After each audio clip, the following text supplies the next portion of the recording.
A'udzubillahi minasyaitonirrajim. Bismillahirrahmanirrahim. Assalamualaikum warahmatullahi wabarakatuh. Salam dan salawat kepada Nabi Muhammad sallallahu alaihi wasallam. Ada pertanyaan? Silakan Ibu, ambil baiknya boleh, dan ambil mic kasih.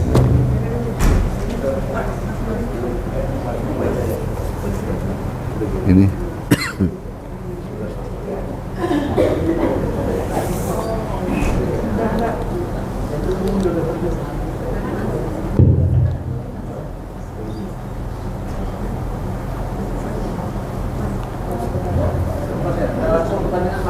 langsung bertanya.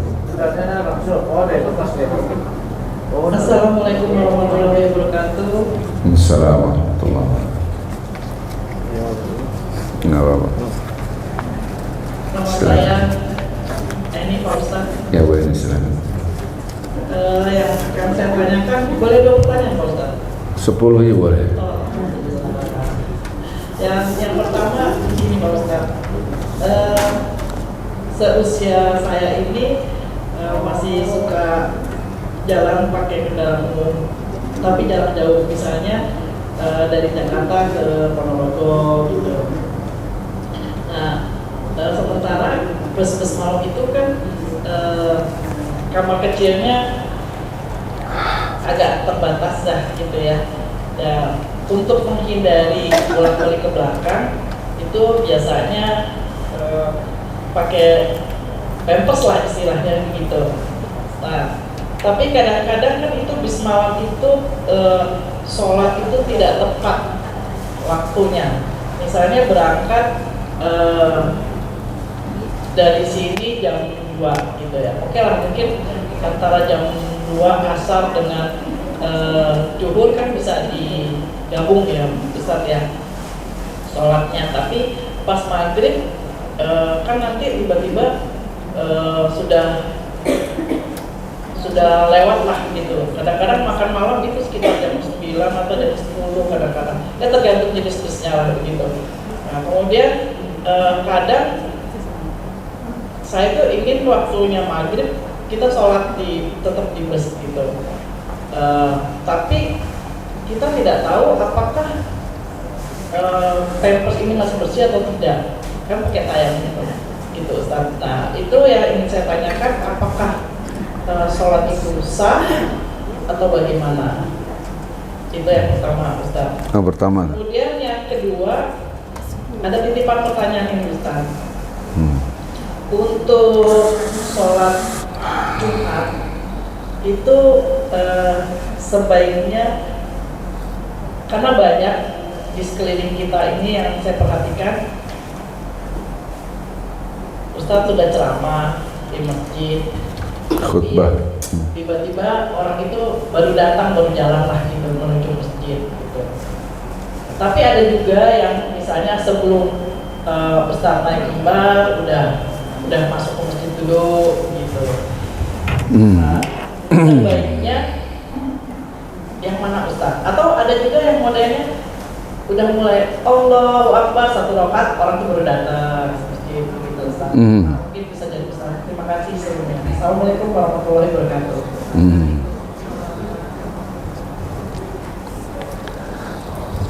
Bismillah, alhamdulillah. Ini pentingnya tanya bebas ya.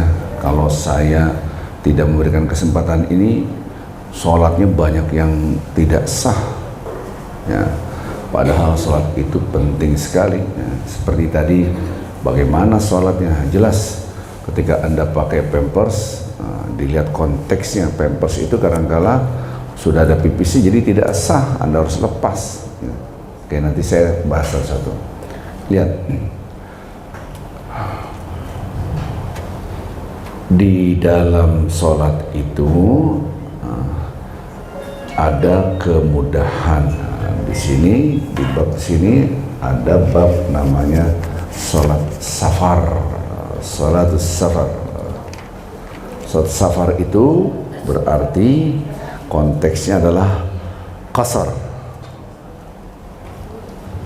Beda dengan sholat jamaah. Pelan-pelan. Apa bedanya Ustaz? Kalau jamaah itu tidak harus safar, tidak harus dalam perjalanan. Jadi jamaah itu boleh walaupun tidak di dalam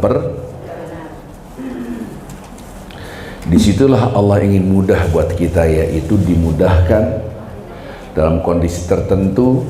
Anda susah, maka sholat jamaah ya. Apalagi sakit ya, udah jamaah aja boleh walaupun tidak sah, tapi tidak boleh qasar. Ini satu-satu nih, pelan-pelan, jangan sampai meleset nih, campur-campur lagi nanti. Ini 4, 3, 4. Maksudnya 4 zuhur, asar, maghrib, isya.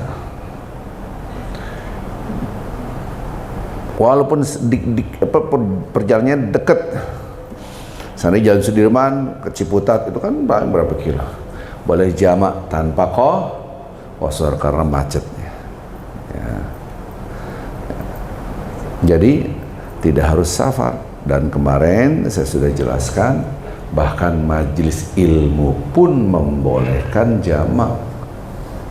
Kita belajar dari setelah sholat asar, maghribnya ditaruh di isya, dan itu dilakukan oleh sahabat Rasulullah SAW, Ibnu Abbas. Artinya apa? Kok mudah sekali? Disitulah tidak ada alasan orang meninggalkan sholat. Itu jamak. Nah, sekarang safar tadi, safar itu identik dengan qasar, qasar identik dengan safar. Satu-satu kita bahas dulu. Kalau Anda, predikat Anda ini musafir, maka Anda boleh mengqasar. Tapi predikat kita masih mukim, maka jamak boleh, qasar tidak. Nggak paham Ustaz. Kalau saya berjalan dari Jakarta ke Ponorogo tadi, sudah masuk azan zuhur, sholatlah Anda di rumah Anda, tapi status Anda adalah mukim karena belum keluar rumah. Tidak boleh 2-2, tapi 4. Tapi ketika Anda sudah keluar rumah, gitu kan, perjalanan menuju ke Ponorogo atau kemanapun namanya, tibalah waktu sholat zuhur. Kalau berangkat jam 11, baru setengah jam atau 40 menit datanglah sholat zuhur.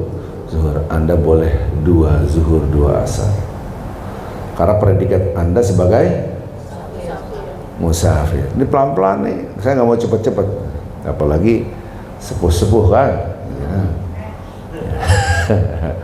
Apa? Oh yes gitu ya. Nah, satu. Jadi kalau ibu naik bus jam 2 berangkatnya tadi, sudah naik bus itu udah pasti keluar rumah tuh udah. Nah, berarti Anda boleh 2 zuhur 2 asar sebelum naik bus. Terus maghribnya nanti aja ketika makan malam, turun, nah, 3 maghrib 2 isya, tidur dah gitu. Bangun-bangun salat subuh, berwudu, jangan pakai pampersnya lepas, bawa spray, bawa kamar mandi. Nah, sekarang cara berwudunya, Ustaz, tayamum hanya 2. Tayamum hanya 2. Pertama, tidak ada air. Tidak ada air pun pakai syarat, harus mencari air. Dan ini tidak berlaku nomor 1. Nomor 2 apa? Tidak boleh pakai air. Anda sakit, nggak boleh kena air. Maka kalau Anda pakai air, Anda sakit, berbahaya. Ada orang mimpi junub, pas bangun subuh mau mandi, dinginnya luar biasa. Kalau mandi dia sakit. Jadi harusnya gimana?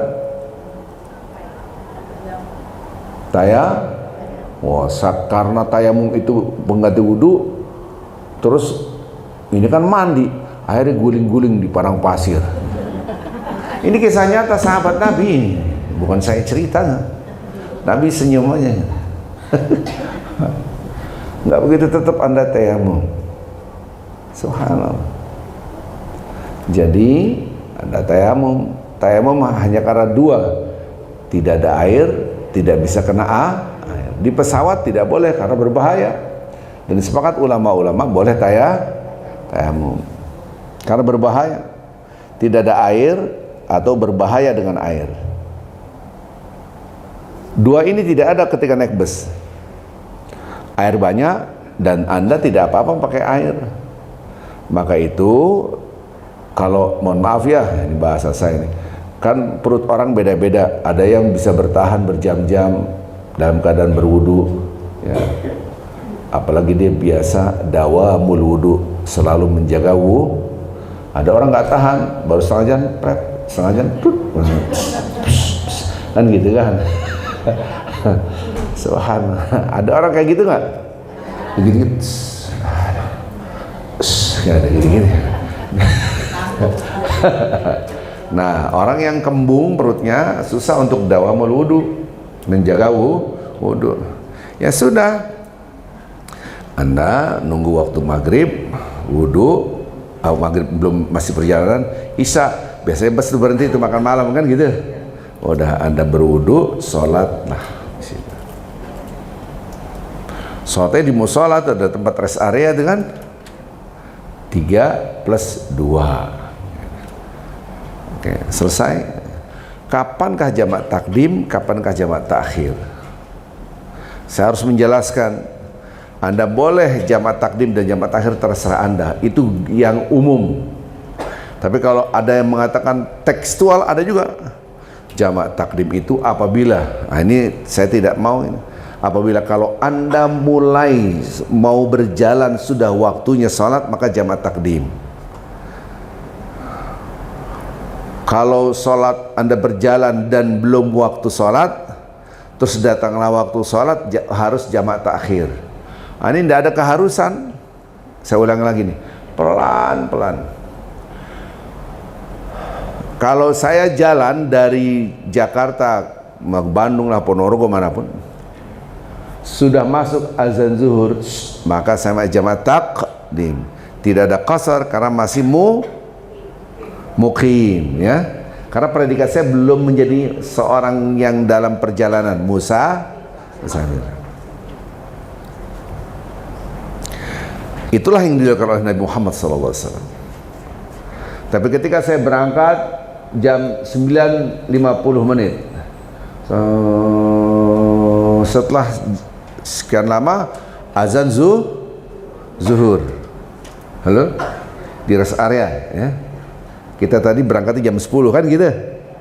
Di tengah jalan tol azan zuhur. Nabi tidak sholat zuhur. Zuhurnya ditaruh di asar. Namanya jamak takhir. Gitu. Itu yang dilakukan oleh Rasulullah SAW. Belum selesai, harus pelan-pelan. Pertanyaannya, apakah boleh jamak takdim ketika kita dalam keadaan musafir? Pelan-pelan ngomong ini, gitu. Pelan aja belum tentu nyambung, gitu. Hah? Kita berangkat jam 10, azan jam 12. Kalau Anda ngeliat hadis-hadis, oh Nabi jamak takhir, zuhurnya ditaruh di asar. Pertanyaannya, Nabi begitu. Kalau saya sampai rest area berhenti sholat zuhur dengan sholat asar, namanya jamak? Hah? Oke, taqdim gitu kan? Nggak sama sih, ada takhir, taqdim, jamak takhir. Boleh nggak? Jawabannya boleh. Berapa rakaat? Nah, ini pembahasannya panjang sini. Ya, di sini kita bahas ya. Saya mudahkan. nanti saya jelaskan semua di sini ya. Saya jelaskan semuanya dulu. Kalau Anda musafir perjalanan tadi, Anda boleh 2 zuhur 2 asar. Namanya jamak takdim qasran. Kalau Anda tidak mau jamak, berarti 4 zuhur 4 asar. Namanya sholat jamak tanpa qasar.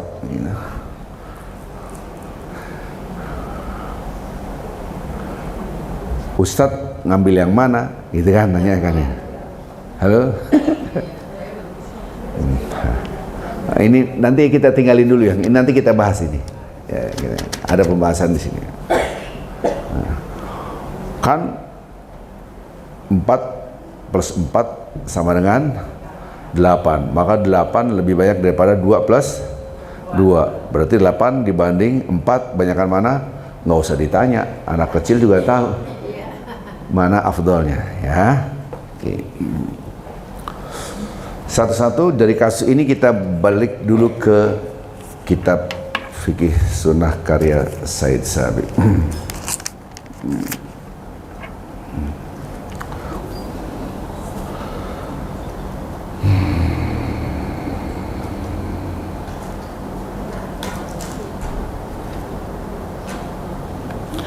Apakah saya harus menjamak mengqasar jamak baina salatain?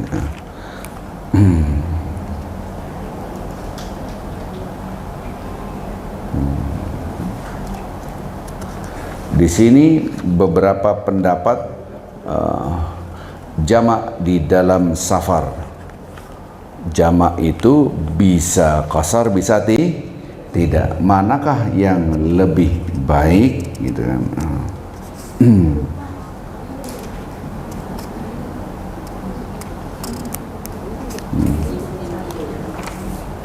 Ini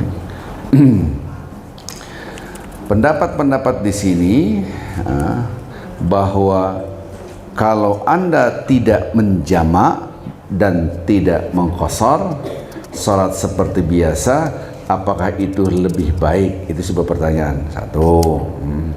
Yang kedua, saya menjamak tanpa qasar. 2. Saya jamak dan qasar 3 gitu. Itu pendapat-pendapatnya ya. Oke.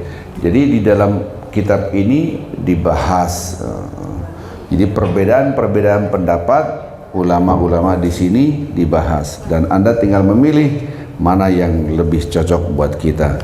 Di sini pendekatannya namanya pendekatan objektivitas ilmiah, tidak subjektivitas ilmiah. Objektivitas ilmiah dia menjelaskan banyak pendapat gitu kan.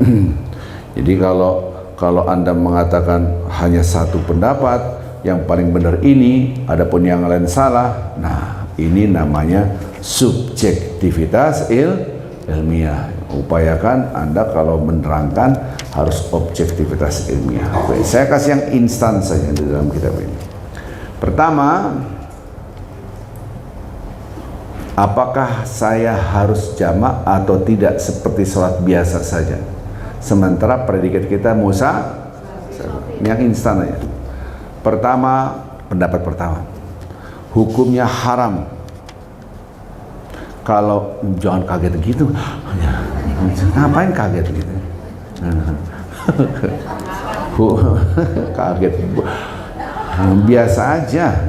Hukumnya haram kalau Anda tidak menjamak qasar. Kenapa? Harus pakai dalil, ya kan? Berarti menurut pendapat pertama adalah hukumnya wajib. Woi, saya ini kuat sholat, ngapain pakai di kosor-kosor, dipotong-potong, di diskon, ngapain gitu kan? Toh saya masih ada waktu, tidak ada kesusahan, dan saya ingin betul-betul dekat dengan Allah, gitu kan? Intinya gitu. Nah, Kenapa pendapat ulama pertama hukumnya haram apabila Anda tidak ambil? Karena ar-rukhsah adalah hadiah dari Allah. Rukhsah itu apa? Keringanan. Siapa yang mengatakan itu sedekah dari Allah? Rasulullah sallallahu alaihi wasallam. Subhanallah. Jadi kalau sekarang saya datang, ayo Pak Ustadz minum, ini teh, ini rotinya, buang semua, nggak suka saya. Sakit hati nggak yang ngasih? Anda dikasih sedekah, tapi nolak. Berarti pemberangkatannya hadis Rasulullah Sallallahu Alaihi Wasallam, bukan tanpa dalil. Gitu. Jadi kalau ulama-ulama mengatakan harus ambil, itu tidak kaget Anda. Kenapa? Karena Rasulullah SAW mengatakan ini adalah sedekah dari Allah. Fakhudhuha, maka ambillah. Nah, Bapak Ibu, kata-kata ambillah itu bentuk instruktif, bentuk perintah. Kalau jangan, ini ibu harus fokus karena ini masalah kehidupan sehari-hari. Jadi nanti suami istri dengan anak nggak usah pakai ribut karena kita udah punya ilmunya nih. Karena ini pasti kita hadapin ini, ya. Karena Anda punya ilmunya, Anda keep smiling. Ya sudah, ngerti. Nah, jadi pendapat pertama strict, keras, wajib. Karena perintah Nabi, ambillah sedekah ini. Karena perintah kita pahami al-amru yaqtadil wujub. Semua perintah harus dipahami wajib. Maka kalau Anda sholat pada waktunya, saya sholat maghrib, nunggu sekian menit lagi isya padahal dalam keadaan musafir, tidak dijamak pada waktunya, tidak qasar, pokoknya seperti sholat mukim. Sholat apaan maghrib mukim. Ya, padahal predikat Anda musafir, tetapi Anda sholatmu alhamdulillah, Allah bahagia kan, kayak gini seneng gitu kan, gitu. Makanya pelan-pelan saya ngerti gitu. Jadi pendapat pertama wajib. Kebayang nggak sih Anda ada tamu dikasih makan enggak, kasih enggak, sakitnya di mana? Subhanallah. Jadi kalau kita lihat betapa hebatnya ulama-ulama terdahulu memahami kemauan fikihnya. Pendapat kedua, inilah yang saya ambil. Tidak wajib tapi hampir diwajibkan, namanya sunnah muakkadah. Apa namanya? Sunnah muakkadah, yaitu disunnatkan Anda mengambil kesempatan ini, gitu. Karena apa? Karena Allah sudah ngasih sedekah. Anda ambil boleh, tidak ambil pun nggak apa-apa. Tapi mengambil sedekah Allah yaitu rukhsah itu keringanan. Rukhsah artinya keringanan, itu menghargai. Saya kuat sholat 4 rakaat doang, masa sih saya nggak bisa? Masa gara-gara 4 jadi 2? Bukan masalah kuat dan tidak kuat, etikanya Anda ambil kesempatan ini. Karena rukhsah itu adalah sedekah dari siapa? Dari Allah. Maka saya gimana? Kalau dalam musafir tadi, tetap saya akan jamak qasar. Jamak qasar. Oke. Jadi ini yang harus kita pahami, jangan sampai kita ribut masalah-masalah yang kecil-kecil kayak gini ya. Ini masalah kecil jadi ribut. jamak. Pendapat ketiga, ini namanya pendekatan objektivitas ilmiah. Jadi kalau ada yang mengambil pendapat pertama, monggo. Pendapat kedua, monggo. Pendapat ketiga, monggo. Pendapat ketiga apaan? Mubah. Perintah ini boleh ambil, boleh tidak. Tidak dipahami Anda mengambil lebih baik, apalagi Anda mengambil hukumnya wajib. Tidak. Ini pendapat keberapa? Ketiga. Gitu. Subhanallah. Oleh karenanya, kalau ada orang ngotot, saya kagak mau jamak, saya nggak mau qasar, keep smiling, 2 cm ke atas, 2 cm ke atas, silahkan. Gitu loh. Apa kamu? Jangan, nggak usah gitu. Ngapain pakai ribut? Ya, karena ada yang berpendapat kan ini sedekah. Iya, tapi dia nggak mau ngambil, ya sudah. Kan ada pendapat ulama mengatakan demikian. Jadi bapak-bapak, ibu-ibu harus paham ini masalah qasar. Ini semua ada di dalam kitab ini kalau Anda punya bukunya. Gitu. Kalau udah beli, ya belum beli juga udah tahu kan, gitu kan. Tapi akan lebih baik Anda mempunyai buku ini, gitu kan, supaya kita punya ilmunya cukup. Itu satu-satu. Nah sekarang dari teori ini kita akan menjawab pertanyaan ibu yang tadi kan, yang tadi ibu ke Ponorogo. Ibu satu-satu dulu, ini belum selesai. Ini banyak ini banyak. Saya ngajarnya pelan-pelan. Jadi saya gimana Ustaz? Saya ke Ponorogo, ya sudah Anda jamak qasar. Terus masalah pampers tidak boleh, harus Anda bersihkan. Kecuali, nah ini saya kasih tahu, si fulan, ini kemarin sudah saya singgung, diinfus, sonde, pampers, pup pipisnya di situ. Udah azan belum? Udah sih. Waduh, ini najis nih pup pipisnya. Wudhunya gimana? Nah, kebanyakan kita nggak sholat, itu dosa, haram hukumnya. Mati dalam keadaan tidak sholat. Tapi di sini Ustaz, pup pipisnya masih kotor, ininya ada darahnya, kadang-kadang tersingkap ininya, auratnya. Salatlah dengan kelopak mata Anda, berwudulah, ya Allah saya tayamum. Nggak bisa ngapa-ngapain, ya niatkan, ya Allah saya tayamum. Semampu saya, nggak bisa ya sudah, ya Allah bertetap salat. Mana itu tayamum? Kagak berlaku. Mana itu menghadap kiblat? Tidak berlaku, apalagi berdiri, tidak berlaku semuanya. La yukallifullahu nafsan illa wus'aha. Anda semampu Anda, gitu kan, sebisa Anda. Kalau nggak bisa berdiri ya duduk. Saya sholatnya kadang-kadang berdiri, kadang sakitnya luar biasa.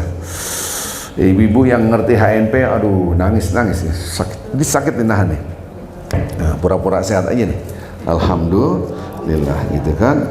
Jadi itu satu, ya terjawab. Jadi kalau Anda perjalanan seperti tadi, bawalah botol yang pakai. Nah sekarang prakteknya. Prakteknya ketika dalam keadaan kepepet begitu dan wudunya susah, kan ibu-ibu biasanya tertutup pakai kaos kaki, tidak perlu dibuka. Pakailah hukum mashul khuffaini. Apa? Mashul, bukan mas arifin, mashul khuffaini.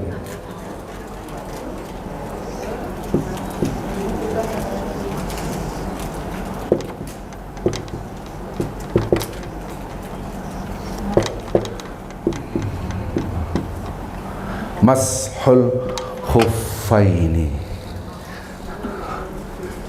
Ini kaki nih, nggak mungkin saya kaki saya ke atasin. Ini kaki, pura-puranya ini tangan.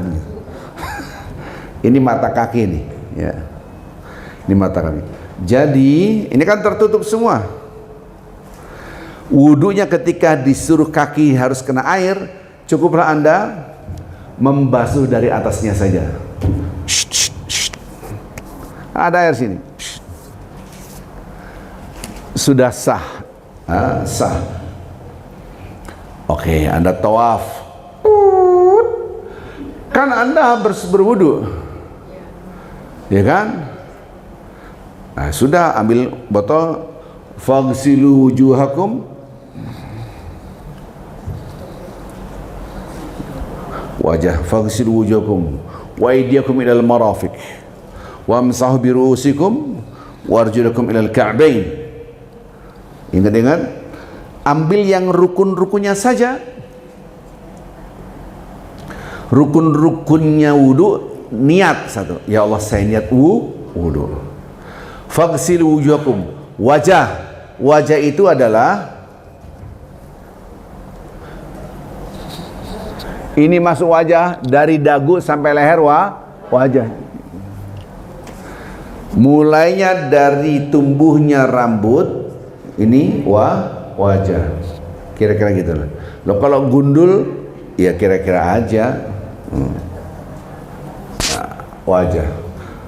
Wa aydiyakum ila marafiq, tangan sampai siku. Wamsahu bi ru'usikum, kepala itu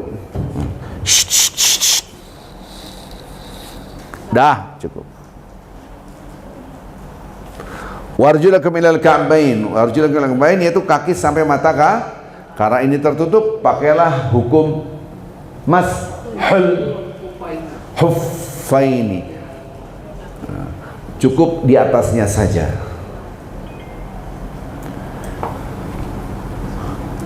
Kalau Anda mau sholat lagi, cukup pakai wudu, karena tadi wudu bisa berkali-kali. Pelan-pelan. Tayamum untuk satu kalau wudu untuk berkali-kali. Tetapi kalau di tengah-tengah Anda antara sholat dan sholat Anda buka kaki Anda, batallah wudu Anda.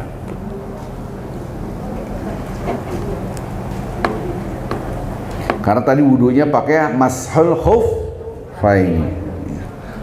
Dari keterangan saya ini maka terjawablah pertanyaan ibu tadi. Kalau Anda sehat, maka dawamul wudu, Anda berwudu. Kemudian Anda sudah tenang aja, mau sholat kapan saja di bus bisa jadi. Kalau pas lagi turun lebih sempurna, Anda bisa ruku, sujud dan seterusnya. Kan tadi kan kisahnya gitu, ya. Nah kalau kita nggak tahu arah kiblat, tidak ada masalah, gitu kan? Kenapa? Allah Maha Baik, Subhanallah. Ada kiblat ke sana. Nabi pernah mencontohkan sholat dalam keadaan menunggangi onta, gitu kan? Udah, nggak apa-apa lah. Honda. Jadi kalau kita kenapa begitu kan logikanya kenapa nggak turun aja sholat di bawah atau di padang pasir atau di batu-batu gitu kan? Tapi ternyata memang itu indikasi wasnya nanti suatu saat akan datang zaman orang pakai transportasi. Itu terselesaikan semua. Ibu yang nanya, ibu terjawab semua ya? Aha, terjawab. Alhamdulillah. Yang kedua, tadi pertanyaannya gimana? Yang kedua tadi apa sih tadi itu? Pertanyaan kedua tadi apa, Doni? Pertanyaan kedua udah ya? Apa? Sholat Jumat. Kelupaan ini diingetin sih. Sholat Jumat itu apabila Anda santai-santai kemudian terlambat tidak mendapatkan Jumatannya. Tapi Allah sudah berusaha semaksimal mungkin untuk secepatnya, tapi karena kondisi bla bla bla akhirnya agak terlambat, Anda mendapatkan kesempurnaan Jumatannya. Maka itu hari Jumat upayakan sebelum azan sudah ada di dalam masjid, itu yang afdal. Ntar aja lah. Saya galak kalau khutbah Jumat, apalagi khutbah Jumatnya di jalan Rasuna Said, di situ ada gedung-gedung, ada basement kan, khutbah Jumat, galak, pasti nggak diundang lagi. Orang udah Allah masih ada yang berdiri ngobrol. Langsung saya peringatkan, yang masih ngobrol nggak usah Jumatan, segitu. Anda tidak dapat itu khutbah di dalam tengah khutbah.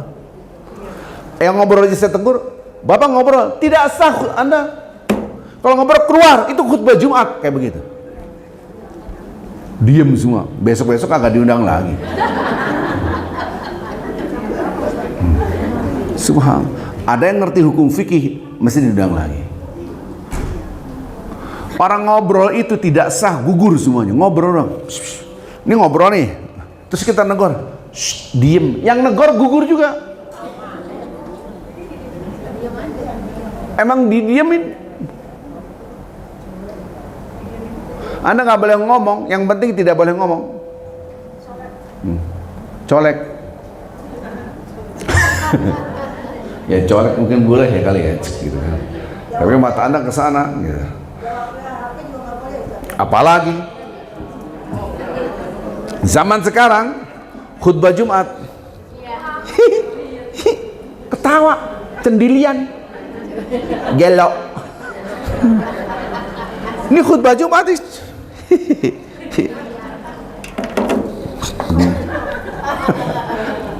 Nyoloknya di sini, nyoloknya bukan nyoloknya di sini, nyoloknya di sini.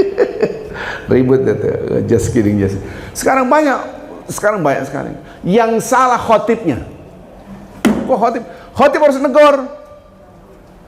Oh, kalau jadi saya khutbah, wah kalau ada mesti tahu, Ustaz Arifin diam, hati-hati lu, diomelin. Saya pernah tuh di Rasul Said. Kalau dari sini yang arah ke Menteng, sebelah kanan jalan tuh, akhir ujung itu, di khutbah dia ngomong. Bapak yang ngomong, keluar aja. Anda gugur sholat Anda. Nggak sah 2 rakaat. Anda harus sholat zuhur 4 rakaat. Siapa yang ngomong, memang harus ditegur, itu kewajiban khatib. Kewajiban khatib. Nah, banyak yang penting khutbah kan alhamdulillah salat. Ini kewajiban Anda menegur makmum. Yang lebih parah lagi pada ngerokok di belakang, ngerokok, nanti nunggu azan Allah Akbar, Allah. Ya apa? Kalau saya gitu pasti saya tegur itu. Gitu kan. Pasti saya tegur. Berdiri, Assalamualaikum warahmatullahi wabarakatuh. Berdiri. Allahu Akbar, masih sana ngomong. Langsung. Alhamdulillah, harus ada syarat-syaratnya. Tsana Allah, salatu rasulullah, ada syarat sah rukunnya. Semuanya ada aturannya. Selesai. Bapak-bapak yang di belakang yang ngobrol itu tidak sah Anda Jumatannya. Anda datang ke sini tidak dengan iman, dengan setan membawa ruangan sadis. Dan Anda yang ngomong yang ini ngomong. Lebih baik Anda keluar, begitu saya. Orang mati gua dah, gitu kan gitu. Subhanallah. Galak kalau saya khutbah, gitu kan. Subhanallah. Dan ini yang harus diingatkan, khatib-khatib jangan membiarkan jemaahnya hancur, gitu kan. Zaman Rasulullah SAW ketika Jumatan, kan nggak ada karpet kayak begini, pasir, tanah, batu, gitu kan. Nah, kalau Anda sholat di sini ada pasir, ada tanah, ada kerikil pegang-pegang gini sambil dengar khutbah, itu aja dilarang Nabi negor. Subhanallah. Ini etika dalam Jumatan. Nah, karena kita tidak punya ilmu tentang Jumatan, khatib nggak ada urusan dengan yang pendengarnya, padahal kewajiban khatib untuk mengingatkan jemaah. Subhanallah. Selesai. Pertanyaan yang ada di depan saya dulu nih. Melakukan salat qobliyah zuhur 4 rakaat, apakah benar dilakukan tanpa tahiyat awal? Boleh tahiyat awal, boleh 2 salam 2 salam. Tahiyat awal itu 2 salam 2 salam. Kalau tahiyat awal enggak, Anda harus sekali kalau 4 rakaat 1 tahiyat doang. Enggak seperti terawehan. Terawehan kalau 4 boleh 2 salam 2 salam, kalau 4 langsung 1 tahiyat.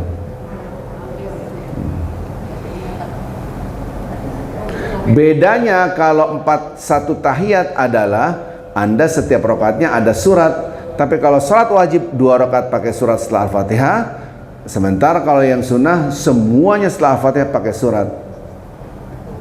Pelan-pelan Ustaz, gini. Kalau 4 rakaat sunnah langsung dihajar 4, 1 kali tahiyat. Setiap habis Al-Fatihah ada surat. Kalau sholat wajib 2 rakaat tahiyat awal, 2 rakaat tahiyat yang ada surat setelah Al-Fatihah cuma 2 rakaat pertama.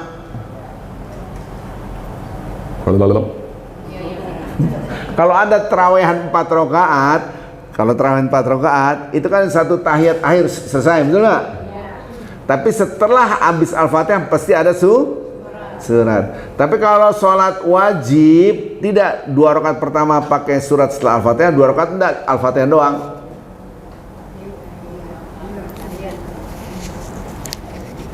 Sampai sini ngerti nggak? Oke. Apakah benar dilakukan tanpa tahiyat? Emang begitu. Kalau mau pakai tahiyat boleh, salam tapi. Iya, salam keluar, ya apapun namanya, salam keluar kayak salam ke dalam, salam maksudnya bubaran gitu kan. 2 rakaat lagi. Nah, kalau Ustadz gimana? Saya ngambil yang 2 salam 2 salam.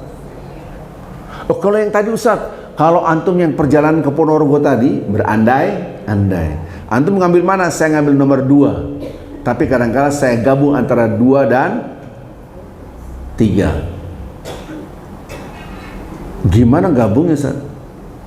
Yang tadi ini nyambung gak yang tadi? Saya musafir, ya kan, perjalanan berangkat jam 10 ke Bandung ke Jogja kemanapun, sampailah rest area, azan sholat zuhur, subuh, zuhur, sholat zuhur, jamak takdim. Kalau ngambil pendapat pertama 2 salam 2 salam. Halo, 2 zuhur 2 asar. Pendapat kedua juga gitu, dia sunnah muakkadah doang, ya kan? Kalau Ustadz ngambil apa? Dilihat kondisinya.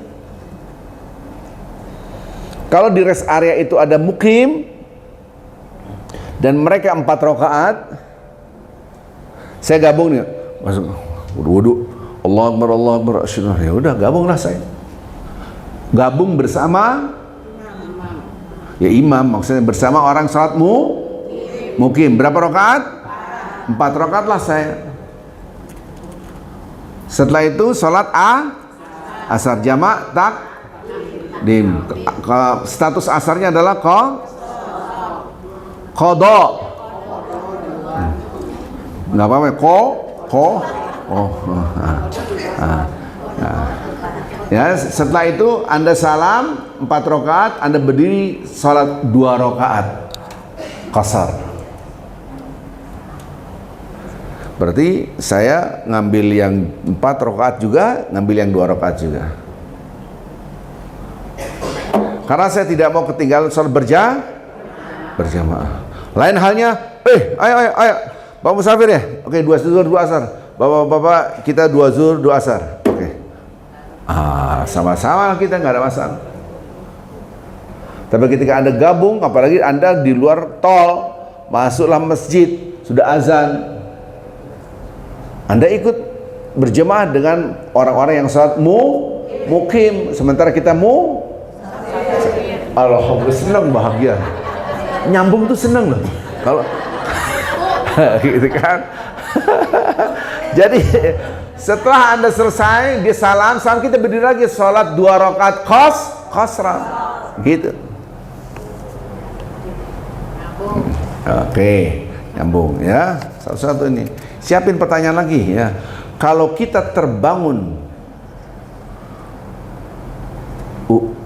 untuk kali ya gini, gitu loh, untuk sholat tahajud, tapi waktu sudah sangat mepet dengan waktu sholat subuh. Pertanyaannya adalah, apakah masih bisa melakukan sholat tahajud dan witir? Jawabannya bisa banget. Ya nanti saya jelasin, ntar. Nah, apakah sebaiknya dilakukan sholat tahajud saja atau lebih baik ditutup dengan witir saja tanpa sholat tahajud? Saya jawab nih, Anda sholat 1 rakaat saja sudah all in. Mepet satu rakaat niat witir. Ini di dalam kitab ini dibahas. Di dalam kitab ini dibahas. Itu kalau mepet, kayaknya masih ada waktu 2 rakaat zuhur, 2 rakaat tahajud. Mepet nih. Langsung 1 rakaat. Boleh juga. Ini udah mepet banget ya. Langsung 1 rakaat. Boleh. Jadi 1 rakaat, witir namanya. Witir itu dilakukan dalam 1 malam hanya satu kali, ya, bukan 1 hari, 1 kali dalam 1 malam. Nah, kebanyakan kita kadang-kala salah. Anda berjemaah ke masjid, ketika imam mau witir, Anda nggak witir. Kenapa? Nanti aja witirnya. Salah cara sholat begitu. Kan Pak Ustadz, saya mau tambahan lagi. Ya salah. Ya, jadi gimana kalau Anda sholat taraweh? Ini nih, walaupun nggak ditanya nih, saya nambahin karena bicara dengan witir sini. Ya. Kalau Anda sholat dengan imam tarawehan, sholatlah sampai selesai, total habis. Pahalanya dahsyat. Terus kalau mau nambah, ya sudah, ada 2. Yang simple, sholat aja tambah tanpa witir. Karena udah witir. Yang kedua, yang tadi ibu-ibu kemarin ribet banget, Anda genapkan dulu tambah 1 rakaat ketika bangun, Anda sholat lagi 2 rakaat, kemudian nanti ditutup dengan witir. Ada pendapat tekstual, haram sholatnya, tidak ada contohnya, haram, bid'ah, ada gitu. Ini menjelaskan semua pendapat dengan pendekatan objektivitas ilmiah. Maksudnya gimana, Ustaz? Mengatakan haram karena Anda sudah selesai sholat malam itu dan sudah ditutup witir, maka tidak boleh lagi sholat. Ini pasti akan ketemu nanti ada ustaz yang ngomong gitu. Tidak dicontohkan oleh Rasulullah, tidak ada, dan seterusnya. Padahal sepertiga malam akhir itu waktu yang mustajab. Ketika Anda bangun sebelum sahur, masih ada sejam lagi nih sahur, masih lama. Sholatlah boleh menurut saya tanpa witir.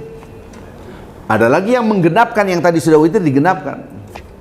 Tapi kalau Anda sholat sendirian tidak berjamaah, ya sudah, witirnya nanti di akhir. Witirnya nanti di akhir. Pendapat Imam Malik beda lagi. Anda kalau bisa selesai semuanya baru tidur. Artinya apa? Harus witir sebelum tidur. Maka kalau Anda datang jalan-jalan ke negara-negara yang mayoritas mazhab Maliki, anak kecil panggil sini, berapa rakaat sholat isya? Kira-kira jawabannya berapa? 7 rakaat. Kok gitu? Iya, 7 rakaat. 4 rakaat pertama isya, ini anak-anak kecil yang ditanya. 2 rakaat ba'diyah isya, 1 rakaat witir. Jadi kalau ibu-ibu, ini permasalahannya kalau kita jalan-jalan ke luar negeri atau kemana, kan kita hidupnya di hotel, makannya di hotel, sholatnya di hotel. Jadi Anda tidak tahu perkembangan yang ada di masyarakat. Coba Anda sholat di mereka tempat tinggal mereka, kampung-kampung di sini. Kalau Anda sholat isya di sana, ini dulu waktu saya belajar pertama ke luar negeri sana, sholat isya, nggak ada satupun yang keluar. Setelah sholat isya, satupun nggak ada yang keluar. Mereka sholat lagi, semuanya. Kalau kita enggak, Assalamualaikum warahmatullahi wabarakatuh, cus gitu, pada cabut semua. Di sana enggak ada, karena menurut mereka tuh hampir wajib, yaitu ba'diyah isya. Setelah ba'diyah isya nggak ada yang keluar lagi. Kenapa? Sholat semua itu mazhab lagi. Ya, lanjut. Ini enak ini, alhamdulillah nih, tulisannya cakep-cakep. Kalau Anda nulis jelek bikin puyeng. Kalau sholat jamaah, apakah sholat rawatibnya bisa dijalankan? Pertanyaannya dengarkan. Kalau sholat jamaah, apakah sholat rawatibnya bisa dijalankan? Kalau saya bertanya, pertanyaan begini, jawabannya bisa. Kecuali Anda nanyanya, manakah yang afdol? Dijalankan rawatib atau tidak? Itu lain lagi jawabannya. Nanyanya gini, kalau sholat jamaah, apakah sholat rawatibnya bisa dijalankan? Jawabannya bisa. Kalau Anda bertanya, manakah yang lebih afdol, dijalankan rawatibnya atau tidak? Jawabannya tidak pakai rawatib yang afdol. Loh Ustaz kok bisa gitu? Itulah yang dilakukan oleh Nabi dan para sahabat. Belum selesai. Terus saya mendapat pahala nggak? Nah, lihat tangan saya. Ini di luar ini semua. Lihat tangan saya. Ini umum.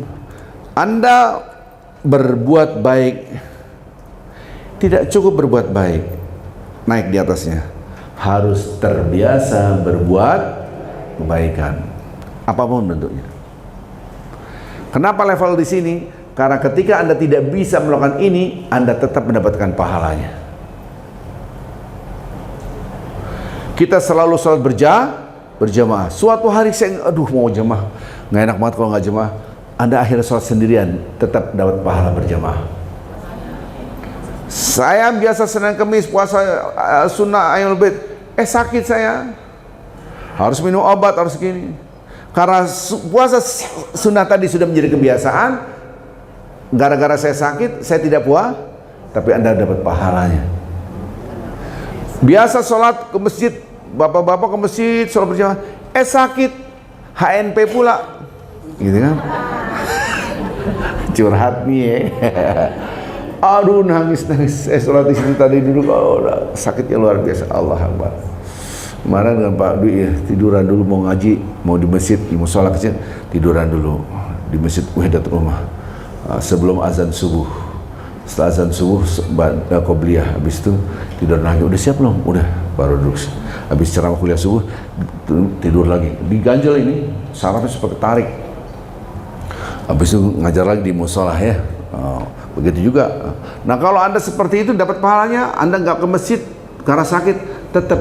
Maka itu jangan, kita tidak cukup berbuat baik. Lihat tangan saya. Kita tidak cukup berbuat baik, tapi harus terbiasa berbuat baik. Jadi kalau Anda terbiasa sholat sunnah rawatib, kemudian ketemu jamak, nggak usah pakai rawatib, tapi tetap dapat pahala rawatib. Subhanallah. Maka itu Bapak Ibu, kebaikan apapun harus menjadikan habit. Harus jadiin habit. Biasa sedekah, lagi bokeh. Bokeh itu nggak ada duit Ibu, gitu. Lagi bokeh apaan bokeh, gitu. Ya kagak ada duit gimana? Anda ya Allah. Ada lagi lebih dari itu. Emang dasarnya kita pas-pasan, sedekah nggak punya, pas ngeliat, ya Allah itu orang sedekahnya masya Allah, subhanallah. Saya kalau punya duit mau kayak dia nih, gitu kan, subhanallah. Ini kalau saya punya uang miliaran, saya nggak keluar-keluar gambar traktor saya share-share, nggak usah. Ngapain saya share gambar traktor? Gua yang beli sendiri. Surga, berebut surga. Dan kita lagi nyari duit buat traktor ya Pak ya, gitu kan. Buat sampahnya udah rusak di Mentawai gitu. Nggak usah share, anehnya bayarin. Karena surga udah jelas banget. Nah kalau Anda, ya Allah, kagak ada duit nih, udahlah kita share. Ini kalau saya punya duit nih, saya beliin traktor. Anda dapat pahalanya tuh. Dan kebanyakan orang, ya saya, Pak Ustadz, saya kan jual tahu doang. Saya malu apaan? Kalau doa malu, doa apaan? Saya malu, Ustadz, nangis ini, namanya Pak Ahmad. Jadi kalau saya ngaji gitu, dia tahu gejortnya ditinggal. Malam-malam dia keliling. Malu Pak Ustadz kalau saya doa, ya Allah aku mau haji, malu tahu diri saya ini tukang tahu gejrot. Subhanallah. Anda wafat belum haji, Anda sudah dihajikan karena hati Anda ingin untuk berangkat ke tanah suci. Ini orang nggak mau haji, ya ini nggak doa, mau doa tahu diri, berarti nggak ada willing, nggak ada keinginan keras. Itulah ya. Subhanallah. Sekarang saya tanya bapak-bapak, ibu-ibu, mau nggak ngapalin satu Al-Quran? Kan? Mau. Tapi kan nggak mampu, betul nggak? Bukan makanya kan dari wajahnya kan udah wajah tua gitu kan. Paling tidak ada niat, betul? Tapi niat itu harus dinampakkan dalam perilaku. Dengerin Quran, baca Quran, tunjukkan cinta. Cinta itu harus kita tunjukkan. I love you, gitu doang. I love you gitu doang. Anda love itu harus ditunjukkan gitu kan. Iya, jangan aku cinta cuman di mulut, no action talk only, NATO gitu kan, text only ya. Jadi tunjukkan Anda berjuang, insya Allah wafat dalam keadaan menghafal Al-Quran. Fundraising, kita nyari dana yuk buat bangun tahfidz Quran, ikut. Subhanallah. Ini nanti oke, lanjut. Kalau sholat berjamaah, apakah suara bisa dikencangkan? Lari kali kenceng gitu. Sesama perempuan tidak boleh Anda keras-keras sholatnya gitu, suara keras-keras. Kalau Anda jadi makmum, ikut bismillahirrahmanirrahim, mau perempuan kek, mau laki kek. Nah sekarang kalau perempuan semua, Anda harus, imamnya ini nggak dijelasin nih siapa nih makmum atau imamnya di sini gitu kan. Ini udah rumil nih. Berarti mungkin ini maksudnya imamnya kali. Tergantung sholat apaan. Ya, kalau sholat zuhur mah enggak, sholat asar mah enggak, sholat maghrib Anda keluarkan liris, yang penting makmum kedengaran. Ada masalah besar di kalangan kita, yaitu seakan-akan Islam mengatakan suara perempuan adalah aurat. Enggak aurat, bukan aurat. Suara perempuan aurat gimana ceritanya? Ya. Itu dalam karya Muhammad Al-Ghazali dibahas itu. Apakah bisa sholat sunnah tahiyatul masjid? Kalau masuk musola, tahiyatul musola. Kalau masuk basement, tahiyatul basement. Bolehlah, gitu kan? Walaupun musola. Dan saya paling senang sholat tahiyatul masjid. Kok Ustadz paling senang?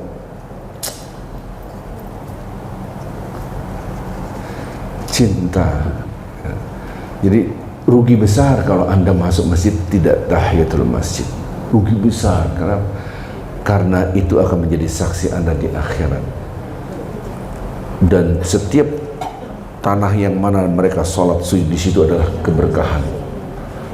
Banyak karomahnya, dan Anda datang, Anda sujud walaupun hanya 2 rakaat. Sholat sujud habis itu Anda berzikir, masya Allah.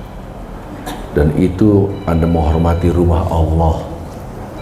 Subhanallah. Tidak apa-apa. Itu yang penting jangan suara dangdutan ya. Ya. Yang mana dulu nih? Assalamualaikum warahmatullahi wabarakatuh. 1. Apakah bagi seorang wanita kalau hari Jumat kita sholat zuhur atau sholat Jumat?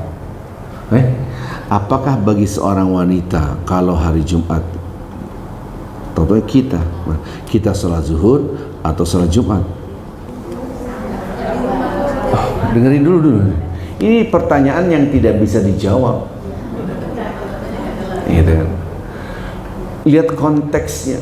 Sekarang kalau Anda ke Mekah Madinah, Anda perempuan Jumatan, ya udah di hotel aja, nggak usah Jumatan. Kan begitu. Kalau memahami tanpa ngeliat konteksnya, betul nggak? Halo? Kan tidak wajib Jumatan. Nah sekarang, panjang banget nih. Saya harus kontrol jamnya nih ya. Ingetin jam. Pelan-pelan. Tidak wajib Jumatan bagi wanita, bagi musafir, ya kan? Musafir tuh mau cewek mau cowok gitu kan? Halo? Kalau saya bukan musafir lagi santai-santai Jumatan, hukumnya wajib. Jadi tidak wajib. Kata-kata tidak wajib itu, boleh nggak perempuan ikut Jumatan? Hah? Boleh. Anda kalau ke Mekah Madinah pasti ikut Jumatan tanpa sholat zuhur. Dan itu bukan Madinah Mekah. Seandainya ada masjid, saya ikut Jumatan, ada ruangan perempuan, Anda ikut aja itu, dengerin khutbah. Habis itu Anda sholat 2 rakaat tanpa sholat zuhur 4 rakaat. Boleh. Tapi status Anda tidak wajib. Tapi kalau melakukannya menggantikan sholat zuhur. Tapi Anda tidak sholat Jumat, nggak apa-apa. Yang wajib bagi laki-laki. Nah saya musafir, laki-laki musafir. Status saya adalah dikasih green light untuk tidak sholat Jumat. Pertanyaan saya kepada ibu ini gantian nih, pertanyaan bukan dijawab dengan pertanyaan. Boleh nggak saya di tengah jalan Jumatan? Boleh nggak? Karena saya bukan dilarang, tapi saya tidak wajib Jumatan. Boleh ke Jumatan? Jawabannya boleh tanpa sholat zuhur. Pahamilah itu, gitu kan. Nah, jadi ini nggak bisa dijawab. Apakah seorang wanita kalau hari Jumat kita sholat zuhur atau sholat Jumat? Kalau Anda sholat zuhur tidak pakai Jumatan, kalau Anda Jumatan tidak pakai sholat zuhur. Ya. Kalau di rumah maksudnya. Nah, kalau di rumah ya udah kagak Jumatan, masa Jumatan di rumah? Berarti sholat zuhur. Di Indonesia kadang-kadang nunggu orang bubaran Jumatan baru sholat zuhur. Gak usah pakai nunggu. Waktu itu saya dapat ilmu dari Pak Mehmet Seruli almarhum. Nah, dia memberitahukan, jadi dia pengajian di Taman Radio Dalam. Semuanya ibu-ibu tuh hari Jumat itu nggak ada yang sholat zuhur. Biarpun di rumah tetap sholat Jumat 2 rakaat. Salah.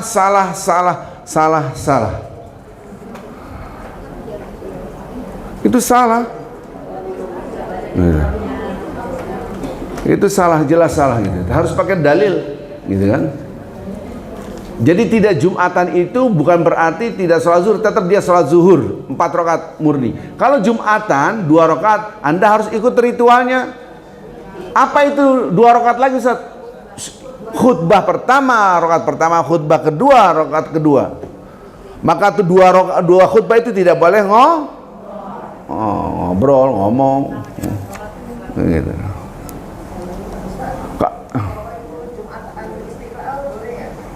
Apaan? Ibu-ibu datang ke Istiqlal ikut Jumatan, ya udah ikut Jumatan sana tanpa sholat zuhur, itu betul. Loh, kalau Anda ngaji di kayak gini nih, berandai hari ini hari berandai-andai, ini rumah berandai, ini bukan, kalau ini kan buat Jumatan berandai-andai. Ibu-ibu nggak boleh pakai sholat zuhur, kita sholat Jumatan. Kagak bisa, mana khutbahnya, mana syarat-syaratnya, tidak ada. Ya. Apakah witir boleh dikerjakan setelah sholat Isya? Boleh emang, yang nggak boleh sebelum sholat Isya, gitu kan? Apakah witir boleh dikerjakan setelah sholat? Memang harusnya setelah sholat Isya. Upayakan 2 rakaat ba'diyah, 1 rakaat witir. 3. Bacaan zikir yang bagus apa? Bacaan zikir nggak bisa dijawab juga ini. Beli aziz itu. Zikir apaan setelah sholat yang terbaik adalah istighfar. Nomor 1 tuh. Setelah sholat itu istighfar, nggak ada lagi di atas itu. Kok gitu, Ustaz? Karena sholat itu Anda membayangkan Anda wafat menghadap Allah. Apa yang Anda ucapkan kalau bukan zikir yang bagus apa lagi, Ustaz? Nggak tahu ini zikir apa.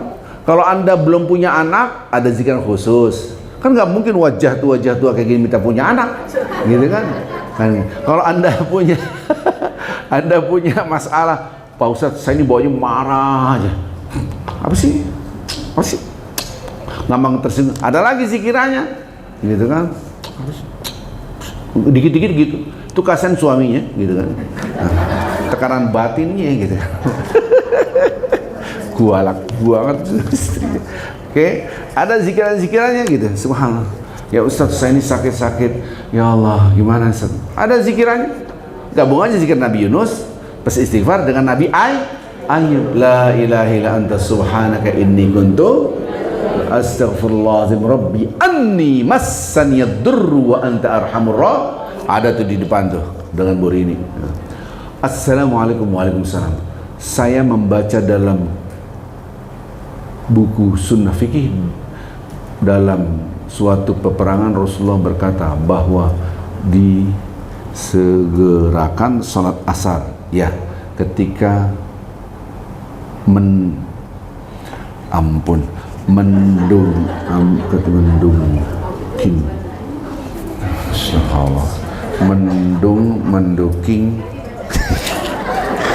orangnya tidak mendung, ketika mendung, mungkin ini karena apa kin ya, nggak karena orang yang tidak, ini belum jawab aja udah puyeng saya, belum jawab.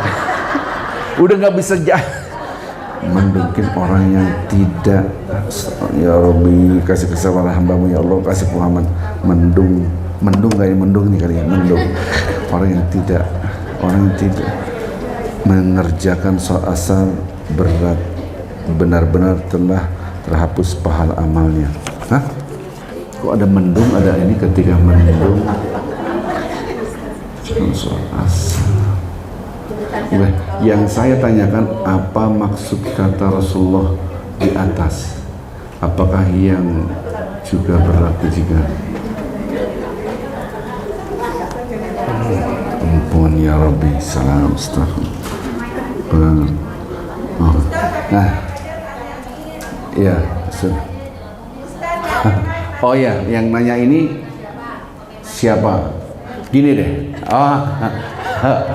silakan. Yang saya boleh jawabnya, gitu kan? Coba, silakan Ibu. Yang saya tanya itu kan Rasulullah pernah berkata dalam peperangan kalau mendung disegerakan sholat asar, kalau tidak benar-benar hilang menghapus pahala amalannya. Yang saya tanyakan, apa maksud kata-kata Rasulullah tersebut? Apakah berlaku juga jika tidak dalam peperangan? Berlaku, semua berlaku. Itu konteksnya, itu berlaku. Saya udah paham. Berlaku. Oh, mendung, betul, mendungkin. Oh, mendung karena orang tidak. Ini karena kin, ampun, gitu kan. Enggak apa-apa. Jadi itu berlaku untuk semua sholat. Jangan sampai begini, lihatnya kondisinya. Jadi bukan hanya ini, dalam kondisi apapun Nabi itu kondisional. Oke, saya cerita dulu untuk menambah hal-hal yang di luar pertanyaan, tapi Anda bisa ngerti betapa Nabi itu dilihat kondisinya. Kadang-kala Nabi menganjurkan untuk jamaah takhir, kadang-kala menganjurkan untuk jamaah takdim. Ayo sholat, nanti takut, nanti kelewatan, dan seterusnya. Jadi suatu hari ini kisah dulu saya cerita. Oh, baru sholat nih. Ya sholat. Arifin, kok mau sholat aja? Udah azan. Ini perpustakaan. Di tahun 80-an, waktu itu saya dikirim oleh Organisasi Konferensi Islam, saya ngambil filsafat di perpustakaan. Saya tulis aja, ente kagak sholat? Dia bilang, sholat aja ente ke masjid. Udah waktunya belum? Udah. Kok kagak ada azan? Ntar aja sholat, saya mau sholat sekarang. Ya udah, jadi belum ada WA, 80-an. Saya ke masjid, tidak ada satupun orang sholat zuhur dan tidak ada azan. Cendilian belani. Saya sholat selesai, saya ke perpustakaan lagi, udah selesai. Habis itu setelah baca buku, Allahu Akbar, ayo Arifin, sholat zuhur. Kan ini udah, ayo sholat zuhur. Tadi ente sendirian kan? Kok tahu? Karena nggak ada yang sholat, cuma ente doang sholat sini. Saya diem. Sholat zuhur berjemaah. Ba'diyah, nggak ada yang keluar satupun. Sungguh ada keluar. Kemudian azan asar, Allahu Akbar, azan asar. Sholat asar berjemaah, baru bubaran. Karena sok belagu saya, songong, karena ilmu saya tipis banget. Islam apa ini? Ngikutin sunnah apa? Ribut. Gak bener ini, ribut terus karena terbatas ilmu. Ini apa-apaan, soal apaan nih? Gak sesuai dengan sunnah Rasulullah. As-salatu ala waktiha, sholat pada waktunya. Ini malah diundur-undur, malah dipepet-pepet. Itu yang terjadi di Indonesia sekarang. Karena saya ngambil filsafat, saya langsung masukin buku. Kenapa Vin? Masukin buku-buku fikih mazhab Maliki, keluarin. Karena yang jagain perpustakaan tuh akrab sekali sama saya. Gimana gak akrab? Itu perpustakaan sebelum buka saya udah duduk di depan aja. Ya. Tadi masuk saya ikut-ikut nyapu, berbersin, dia seneng banget gitu. Arifin di sini setiap hari. Akhirnya ente kalau mau buku udah ngambil bebas. Udah bebas gitu kan. Anak emas gitu kan. Anak wowo gitu kan. Jadi langsung. Jadi ganti apa? Aneh mau buku-buku fikih, belajar buku fikih. Ternyata mereka berdasarkan Rasulullah SAW. Dan itu tidak berlaku di Indonesia. Kenapa? Karena saat itu sedang dingin-dinginnya. Jadi tidak dijamak semuanya ada. Al-ada adalah menjalankan ibadah di dalam. Halo? Al-ada adalah menjalankan ibadah di dalam waktunya. Halo? Di luar waktu namanya? Qadaan. Kan kemarin ada di sini yang pengen. Kalau lupa ada rekamannya tuh. Kalau ada rekamannya ya, perhatikan. Kenapa digabung? Karena dingin. Dan itu ada hadisnya. Kalau panas sekalipun digabung, didekatkan, bukan digabung, didekatkan. Semuanya ada. Kalau digabung nanti yang satu ada, yang satu kodok. Halo. Kalau digabung yang satu ada, yang satu kodok, yang satu di dalam waktu, yang satu di luar waktu, itu namanya digabung. Kalau ini tidak digabung, didekatkan. Takut lewat. Karena dinginnya luar biasa, minus sekian derajat Celcius gitu. Subhanallah. Jadi kalau kita di sana tuh pasti di sini penghangat semua. Masjid nggak ada kayak gini. Semua masjid itu di pinggir-pinggirnya itu ada pemanas semua dari ujung ke ujung. Nggak ada orang nyender ke tembok. Ini dinginnya luar biasa, tembok udah kayak es gitu. Nah, itu dulu gitu kan. Nah, ini menggambarkan Rasulullah lihat kondisinya. Ayo cepat, jangan sampai hilang. Ayo ini, dan seterusnya. Sebetulnya kita juga, ini hujan nih, mendung nih. Nanti ini nih apa? Macet nih. Saya harus jemput anak jam sekian. Udah jamaah aja salat. Ternyata benar, sampai Isya belum sampai rumah, maghrib lewat. Ya udah maghribnya ditaruh di so easy Islam itu. Oke. Nah, ini yang tulisannya enak-enak dulu dah, gitu kan. 1. Bolehkah sholat sunnah qobliyah digabung dengan sholat sunnah wudu atau sholat tahiyat? Jawabannya boleh banget. Boleh banget. 3 sholat ada gabung. Setelah wudu, tahiyatul masjid, qobliyah. 2 rakaat di dalamnya, include di dalamnya sholat setelah wudu, sholat masuk masjid, sholat qobliyah. Jadi 3 boleh. 2. Ketika saya masih bekerja, berarti dia udah off nih. Terjebak macet, tetapi saya sudah mengantisipasi dengan mempersiapkan wudhu. Dalam perjalanan masuk waktu maghrib, saya sholat di mobil, akan tetapi batal. Dan ini tambahan dari saya tutnya gitu. Dan saya tamum, apakah sudah benar? Jawabannya salah. Nggak boleh. Anda tidak sah tayamum, karena tayamum hanya 2, tidak ada air, tidak boleh kena air. 2 doang. Dan itu tidak berlaku di sini. Jadi gimana? Anda boleh menjaga wudhu, tapi ketika Anda wudhunya lepas, ya sudah, niatkan sholat maghribnya di rumah dengan isya, tanpa kosor. Oke. Mana tuh? Yang mana yang ini? Oh, nanti ini dulu, selesai dulu ya. Wah, ini bolak-balik ini, fotokopi kok. 1. Sholat tahiyatul masjid di waktu dilarang sholat, seperti setelah sholat subuh atau setelah sholat asar. Bolehkah? Boleh. Setelah sholat subuh, setelah sholat asar tidak ada sholat, dilarang sholat. Tapi Anda masuk masjid, boleh sholat? Boleh, tidak berlaku. Jadi maksudnya apa ini Ustaz yang maksud sholat ini? Sholat mutlaqah yang diharamkan. Tidak ada ba'diyah dan tidak ada sholat mutlaqah. Nggak ngerti mutlaqah. Unnamed. Tidak ada namanya. Ada sholat yang ada namanya muayyanah. Sekarang setelah asar di Masjidil Haram, setelah asar di Masjidil Haram ada sholat berjamaah nggak? Namanya sholat jenazah. Boleh. Namanya muayyanah. Jenazah datang habis asar. Jangan sholat. Kenapa? Ini habis asar dilarang sholat. Salah lagi ente. Orang di Masjidil Haram aja berjamaah, gitu kan? Subhanallah. Jadi Anda ketika datang ke masjid, waktunya antara asar dan maghrib, boleh. Tapi tahiyatul masjid doang, jangan pakai sunnah-sunnah yang lain. Sunnah-sunnah yang lain namanya mutlaqah gitu. Anda masuk ke masjid setelah subuh, bawa nasi uduk.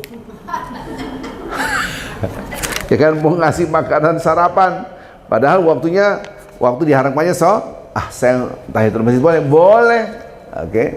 Oke. Yang kedua, kalau kita ketiduran dan waktu bangun misalnya sudah mepet asar, lalu kita sholat dan belum selesai terdengar azan. Azan apaan nih? Kok azan asar lagi? Mepet asar. Kok asar lagi? Asar. Apakah sholatnya diteruskan atau dibatalkan? Mepet asar. Waktu sholat udah ada azan asar. Ini zuhur kali ini maksudnya. Anggap aja begitu ya. Dia lagi nulis nggak fokus kali gitu kan ya. Kita yang bingung jawabnya. Kalau Anda sholat, tiba-tiba waktu yang ketika kita sholat asar, tiba-tiba azan maghrib. Ketika Anda sholat zuhur, tiba-tiba azan ketiduran, sempurna sholat Anda. Subhanallah. Anda lagi sholat, habis 2 rakaat ini saya witir, malam-malam ini tahajud. Assalamualaikum warahmatullahi. Mau witir.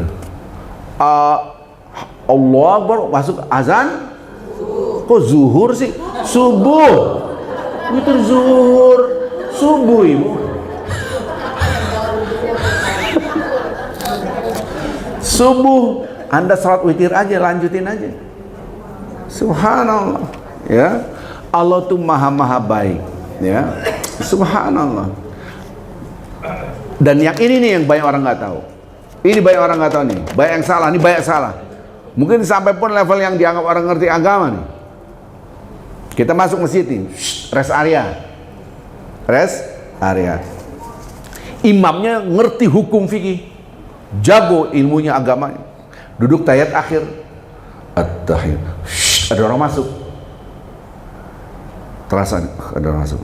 2. Sana kiblatnya di sana, terus orang masuk ke sini. Kalau dia punya ilmu, tahiyatnya dipanjangin dengan doa-doa yang lain. Buat apa? Agar orang itu datang, Allahu Akbar, langsung duduk tahiyat akhir. Dan dia mendapatkan sempurna sholat jemaahnya. Dia udah salam, imam dengan makmum yang lain, dia berdiri dari nol, dari awal lagi. Dia sempurna sholat berjemaahnya. Yang tidak ngerti kan lain. Dia nunggu, imam nunggu dulu, nunggu kelar. Imamnya nunggu dia nunggu kagak lama banget imamnya. Yang imam ini kagak masuk. Maka itu ketika Anda masuk dalam kondisi apapun, imam dan makmum, gabunglah Anda. Walaupun hanya duduk baru 1 menit, at-tahiyat, assalamualaikum warahmatullahi, detik kali hitungan secara Anda berdiri dari rakaat pertama kan, Anda dapat pahala 100%. Begitulah Allah maha baik, ya. Ini banyak orang nggak tahu ini. Jika ada seorang cat lover, pencinta kucing, wah, saya kaget tuh kan ada love-nya ini, sehingga dia memelihara banyak kucing, sehingga semua tempat di rumahnya setiap hari diinjak-injak, diinjak-injak, tempati kucing, pokoknya gitu, termasuk pakaian yang belum sempat dilipat. Ini curhat apa nih? Dan sebelum masuk dimasukkan ke lemari, sajadah, tempat sholat. Bagaimana hukumnya sholatnya? Sah enggak? Ini apa yang hubungannya sama kucing? Harusnya nanyanya suci atau enggak suci kan gitu. Taunya lompat, sholatnya sah apa enggak? Kalau kagak sholat gimana mau? Baru nih, suci atau najiskah tempat atau barang yang diinjak-injak dan ditempati kucing? Tidak najis, ya.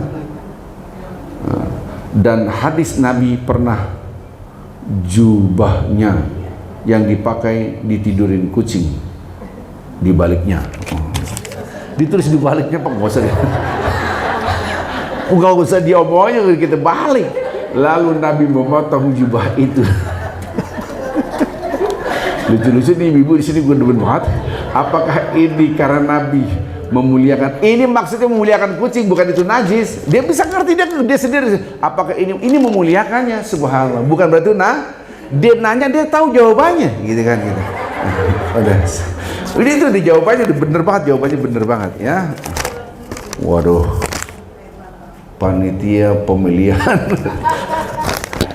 Mana?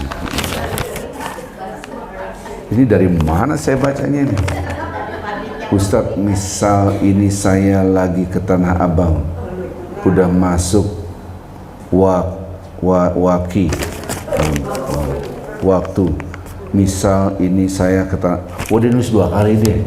Misal ini saya ke Tanah Abang, saya sholat zuhur, saya merasa sampai rumah nggak dapat sholat asar karena jalanan macet. Bolehkah saya qasar sholatnya? Tidak boleh dikosor, tapi dijama. Atau selesai sholat zuhur saya langsung mengerjakan sholat asar. Jadi setelah zuhur langsung disitulah orang beriman mengantisipasi ke depan. sholat zuhur langsung asar, tenang Anda. Ya, tenang. Kayak nanti saya sholat zuhur, mesti saya jamak sholat asar. Saya nanti di MRI, saya nggak tahu apa lagi tindakan lagi. Ambil darah, cek, bla bla bla bla. Udah. Nanti kalau masih ada waktu, saya sholat asar lagi, kelar. Udah mepet, ya sudah. Saya sudah sholat asar. Aduh, ini deg-degan saya nanyanya. Deg-degan karena apa? Tulisannya jelek. Assalamualaikum warahmatullahi wabarakatuh. Bagaimana cara menjamak ketika kita ikut sholat Jumat saat ya Rabbi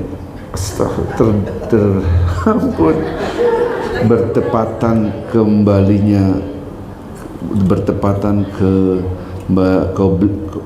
qobliyahnya di Ba'da Jumat puncak ke Jakarta.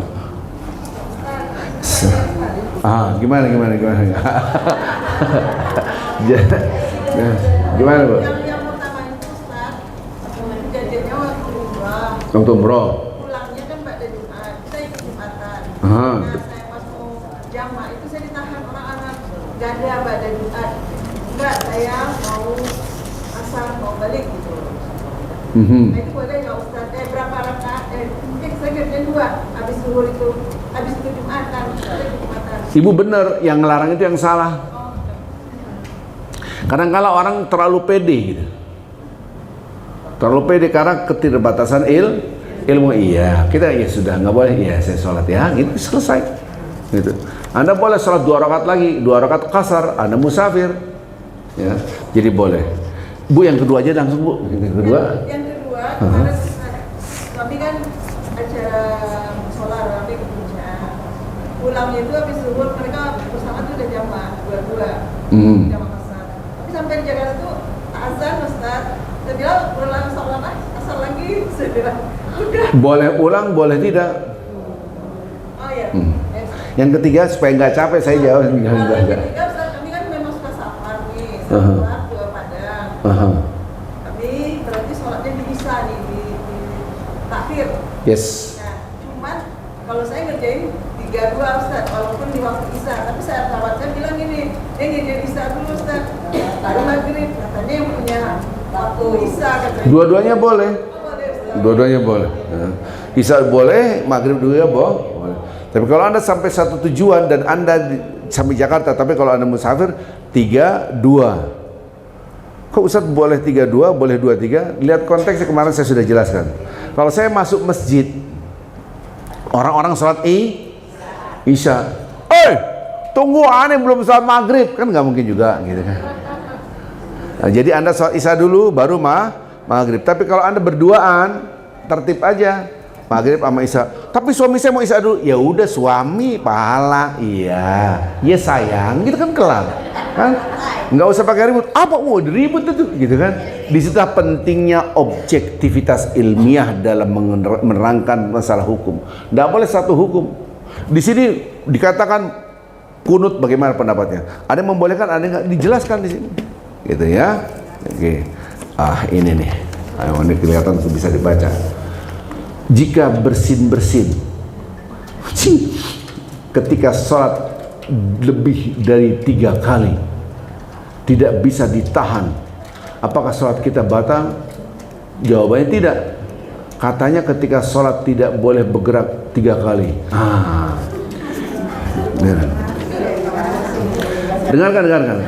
Ini belajar waktu saya di pondok pesantren gitu, bergerak 3 kali batal. Itu pemahaman tekstual supaya Anda nggak banyak gerak-gerak sholat, fokus sholatnya. Bukan berarti total batal, tidak ada dasarnya.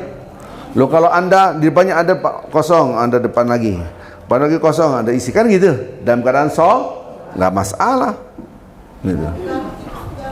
Nggak mau 3 kali, mau 4 kali, gatal nih, 1, 2, tinggal 3 nih, gatal lagi, 3, besot, iya. Gatal lagi, batal dah.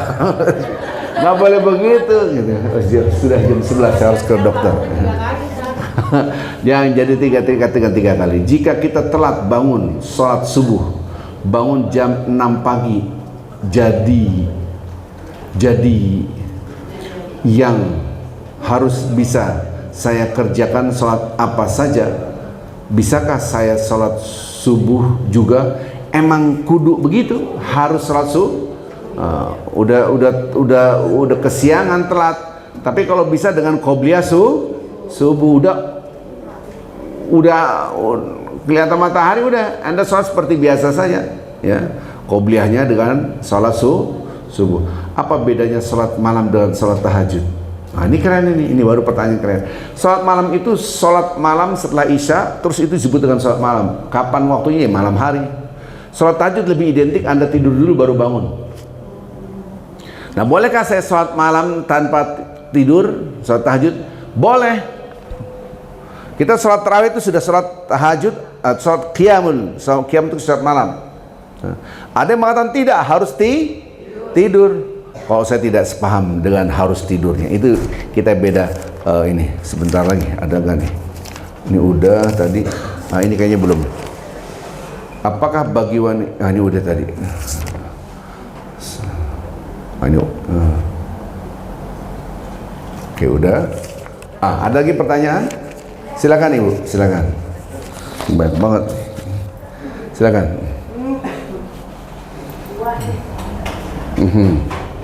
Assalamualaikum Ustaz. Waalaikumsalam warahmatullahi wabarakatuh. Senin kemarin saya sama ini belum. di belakang ini membesuk teman yang kecelakaan. Iya. Nah, beliau dioperasi dari jam 7 pagi sampai 11 malam. Ketika beliau bangun, ini titipan ya Mbak Nita, titipan dari sahabat kami. Di jam 12 beliau langsung sholat zuhur, padahal itu tengah malam. Yang ditanyakan ke saya karena dia hilaf tentang waktu karena di biusnya kan lama sekali dan tidak sadar. Yang diminta tolong tanyakan adalah sahkah sholat zuhurnya dan bagaimana mengganti yang ketika dia sedang dioperasi bius. Itu pertanyaan pertama Ustaz. Terus pertanyaan kedua, saya biasa sholat tahajud dan witir 21 Ustaz.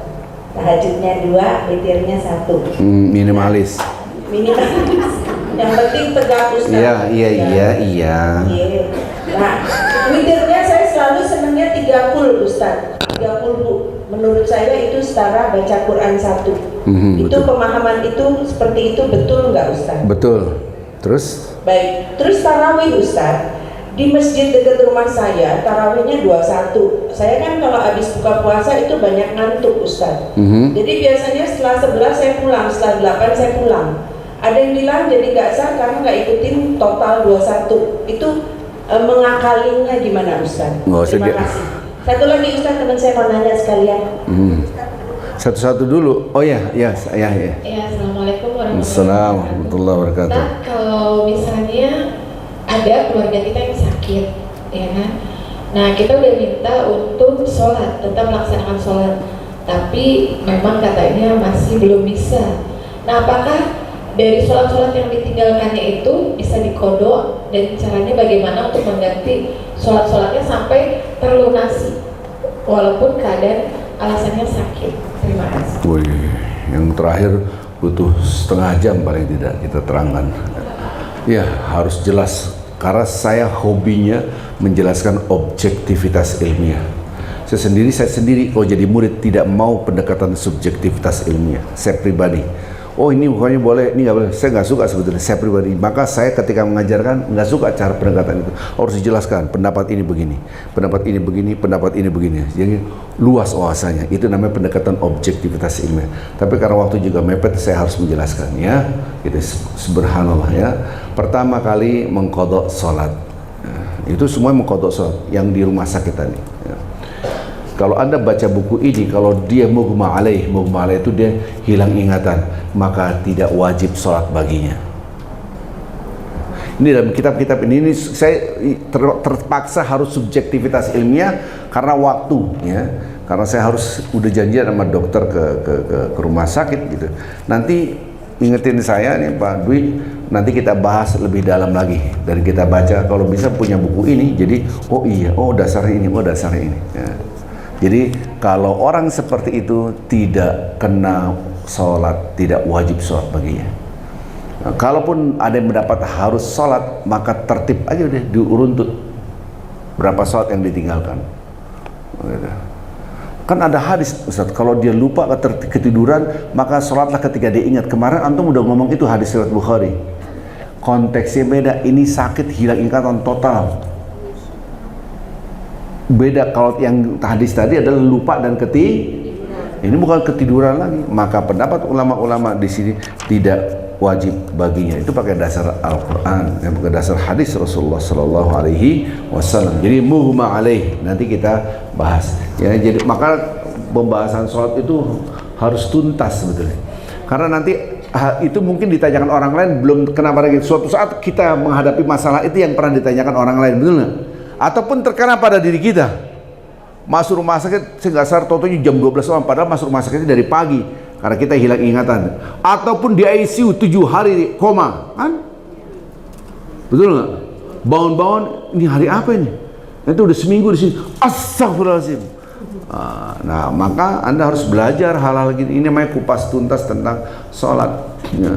Ya, jadi ini yang harus kita pahami. Nah, di dalam pendapat-pendapat ulama di sini yang disebut dengan mughma alaih adalah tidak lagi wajib baginya salat. Ya. Kemudian pertanyaan selanjutnya tadi, Allahumma sholli Muhammad tadi. Tarawih sama sholat. Tarawih. Sah salat tarawihnya. Tapi tidak sempurna pahala yang dahsyat, karena kesempurnaan pahala yang dahsyat adalah sampai imam selesai semua. Jadi ikutlah bersama imam sampai selesai. Nah, biasanya masjid-masjid bikin 2 shift. Yang 11 rakaat itu udah include witir, selesai. Oke, silakan Bang. Ganti imam. Yang untuk 20 itu yang lebih bijak kalau masjidnya punya kebijakan itu. Sehingga orang-orang bisa menyelesaikan dengan sempurna bagi yang ngambil 8 plus 3 maksudnya 11 ya, plus witir ya. Jadi itu lebih baik ya. Kalau ibu solusinya ya cari masjid yang 11 rakaat 8 plus 3 kan gitu, solusi yang terbaik. Nah, terus pertanyaan ibu yang terakhir tadi apa? Sholat witir 30 boleh nggak? Ibu ya? Oh, itu boleh, bagus, sangat bagus. Berarti satu Al-Qur'an. Yang terakhir ibu tanya apa tadi? Yang orang sakit itu kodenya nggak? Oh iya, ini. Lihat, kalau dia bisa menjalankan sholat walaupun dia sakit, wajib baginya sholat. Kalau hilang ingatan total, jawabannya tadi tidak diwajibkan baginya sholat. Tapi boleh mengqadha kalau dia masih ingat, mungkin lupanya lewat sholat, masih dibolehkan. Tapi ulama-ulama dalam kitab yang saya baca, kalau memang seperti itu tidak wajib sholat. Tapi kalau dia malas ntar aja lagi sini kotor, nah dosa. Disitulah yang saya katakan tadi butuh cukup panjang waktunya. Ada yang mengatakan berarti dia harus mengqadha semua sholat. Silakan ambil pendapat itu. Tapi dalam kitab ini saya lihat objektif sekali. Anda cukup taubatan nasuha. Nggak gitu kan? Tapi pendapat mazhab yang 4 apa? Wajib mengulangi semua sholat di qadha. Tapi dibantah pendapat ini gitu kan. Jadi di sini madhab jumhur, mayoritas pendapat ulama, annahu ya'tham, dia dosa, wa anna qadha alaihi wajib, mengqadha semua salatnya adalah wajib. Pendapat Ibnu Taimiyah, tarikus shalah amdan, yang meninggalkan salat sengaja, entah dia sakit entah karena apa, padahal dia mampu, tapi dia alasannya inilah itulah, ini najis lah, pemper saya lah, masih diinfus lah, akhirnya meninggalkan salat. Itu namanya meninggalkan salat dengan sengaja. La yushra'u lahu qadha, tidak disyariatkan mengqadhanya dan tidak sah mengqadhanya, pendapat Ibnu Taimiyah gitu kan. Tetapi dia taubatan nasuha dan memperbanyak salat Wah, ini perdebatan. Insyaallah ini saya janji nih, saya akan bahas ini. Insyaallah dari jam 9, karena kita supaya jelas dalilnya ini, dalilnya ini. Oke, kita lompat. Ada orang tidak sakit-sakitan tapi malasnya luar biasa, SMP nggak sholat, SMA nggak sholat, kuliah baru sadarnya sekarang nih. Ada nggak kayak gitu? jangan bilang keras-keras, gitu kan gitu. Ini gimana? Itu besok kita akan bahas insya Allah. Bapak Ibu, saya mohon maaf, saya harus ada satu lagi nih, kertas. Assalamualaikum. Saya minta tips agar kita khusyuk dari sholat awal sampai salam. Ya, apakah harus tadabbur bacaan Al-Quran? Bagaimana wudhu dengan air segelas? Ini kalau yang nomor 1 sudah saya jelasin panjang lebar beberapa kali pertemuan. Yang kalau nomor 2 harus tadabbur bacaan salat, harus paham translationnya. Yang ketiga gampang sebetulnya. Yang nomor 3 wudhu dengan segelas, ambil yang wajib-wajib saja. Wajah, yang penting ada airnya. Yang penting ada airnya. Ada airnya. Dapat 1. Habis itu tangan, yang penting ada airnya, gosok semua. Yang masih ada sisa tuh 1 gelas, gitu. Masih ada sisa. Maka itu kalau bisa perjalanan Anda siap, itu lebih irit lagi ya. Kita tutup. Saya mohon maaf yang sebesar-besarnya karena saya harus MRI, dicek saraf saya gitu ke rumah sakit. Kita tutup dengan kafaratul majlis. Subhanakallahumma wa bihamdika asyhadu an la ilaha illa anta astaghfiruka wa atubu ilaik. Assalamualaikum warahmatullahi wabarakatuh. Pak